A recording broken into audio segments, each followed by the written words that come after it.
கடுகு உளுந்தம் பருப்பு அதை சேர்க்குறேன். 1/2 கப் வெங்காயம் பொடியாக நறுக்கினது, கொஞ்சம் கருவேப்பிலை, கொஞ்சம் பச்சை கொத்தமல்லி, 1/4 கப் பொடியாக நறுக்கின தக்காளி, இதுக்கு தேவையான உப்பு, 1/4 டீஸ்பூன் மஞ்சள் தூள், 3/4 டீஸ்பூன் மிளகாத்தூள், கொஞ்சம் பெருங்காயம். இது எல்லாத்தையும் இதில் சேர்த்து நல்லா கிளறிடுறேன். 1/2 கப் பட்டர் பீன்ஸ் நல்லா குக்கரில் வச்சு நல்லா சாஃப்டாக வேக வச்சுருக்கிறேன். அதையும் இதில் நல்லா வதங்கின தக்காளியில் சேர்த்துட்றேன்.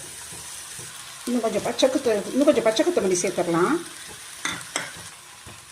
1 டேபிள் ஸ்பூன் அளவு தேங்காய் பூ அதையும் இதில் சேர்த்துட்டு நல்லா கிளறி விட்டுறேன். இந்த மசாலா, வெந்த பட்டர் பீன்ஸ், இந்த வதக்கின தக்காளி, வெங்காயம் எல்லாம் நல்லா சேர்ந்து பிளெண்ட் ஆகிடுச்சு.